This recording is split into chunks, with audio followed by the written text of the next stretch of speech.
Hello everyone, today's story is all about Mr. Pickle. I hope you like it. Here we go. This is Mr. Pickle. He has 2 eyes, 2 arms and 2 legs, just like you and me. He can walk and talk. Have you ever met a talking pickle? He lives in a country called Foodland, which is a place full of funny looking houses. Mr. Pickle lives in a funny looking house. His house is shaped like a pickle jar, of course. Now, can you remember who else lives in a house shaped like a pickle jar? Yes, you guessed it. It's Onion. We'll be seeing Onion again later on in the story. Now, back to Mr. Pickle. Did you know that Mr. Pickle drives a pickup truck? He picks up anything and everything you can imagine. He picks them up from one place and delivers them to another. His truck can pick up food, drink, people, and even cars. It's a very big truck.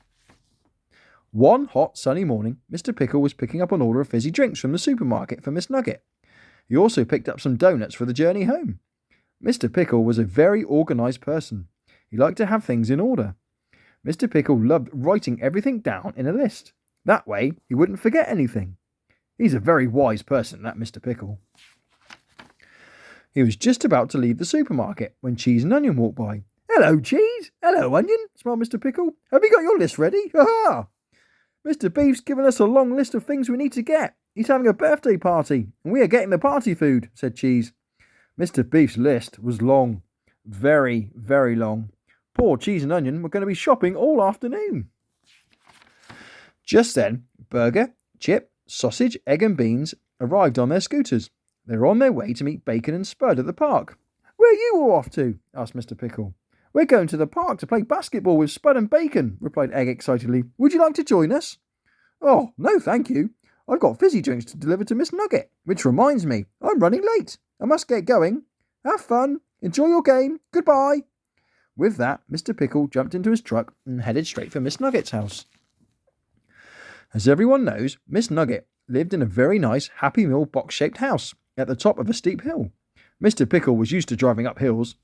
She was very happy when Mr. Pickle arrived with her order of fizzy drinks. "Thank you," she smiled happily. His next stop was to pick up some tubs of ice cream from Mrs. Scoop's ice cream factory and deliver them to Bread and Milk's house. Mr. Pickle drove back into town. On the way, he passed Cheese and Onion, struggling to carry their bags of party food from the supermarket.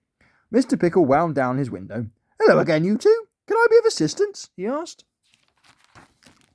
"Oh, yes, please," said Onion. "Jump into the truck," he said. "I'll give you a lift." "Thank you," they replied, and climbed into the cab. "I've got to make a quick stop at the ice cream factory first, though." Cheese and Onion's eyes lit up. They liked ice cream. When they arrived, Mrs. Scoop gave Cheese, Onion, and Mr. Pickle a free ice pop. Delicious! After picking up the order of ice cream, Mr. Pickle's truck passed the park. He could see everyone looking rather hot and bothered. The big basketball game had worn them all out.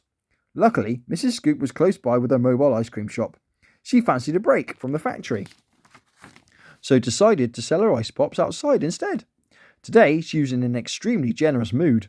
Burger, Chip, Sausage, Egg, Beans, Bacon and Spud were all given free ice pops. What a lovely lady that Mrs. Scoop is. After eating their ice pops, Mr. Pickle asked if anyone wanted to lift home. They all said yes. So Mr. Pickle had everyone in the back of his truck, along with their scooters and the tubs of ice cream. Soon, the pickup truck arrived at Bread and Milk's house. "Hello, you two," smiled Mr. Pickle. "I have your ice cream here. Triple chocolate fudge." Bread rubbed his belly and licked his lips. "Delicious," he said. They were surprised to see so many of their friends in the pickup truck. "Where's everyone going?" asked Milk. "We're going to Mr. Beef's party at the farmyard." "So are we," laughed Onion. "Can we all come too?" asked Sausage hopefully. "I'm sure Mr. Beef won't mind. More people makes for a better party," replied Cheese. "Need a lift?" asked Mr. Pickle. "You two can squeeze in the back with the others." So, Bread and Milk climbed on board Mr. Pickle's pickup truck, and they all headed for Mr. Beef's farmyard. At the farm, Mr. Beef had just finished the decorations for the party when the pickup truck arrived. "Hello, Mr. Beef," smiled Mr. Pickle. "I've picked up some guests for your party." "Oh, fantastic," smiled Mr. Beef. "Everybody, come on in." Mr. Pickle helped with the shopping and the ice cream. He was also invited to stay and join the party. Everyone had a brilliant time, especially Mr. Pickle. Just look at him dance. I bet you didn't know that pickles could do that, did you? Ha! And that is the end of the story. I hope you enjoyed it. We'll see you next time.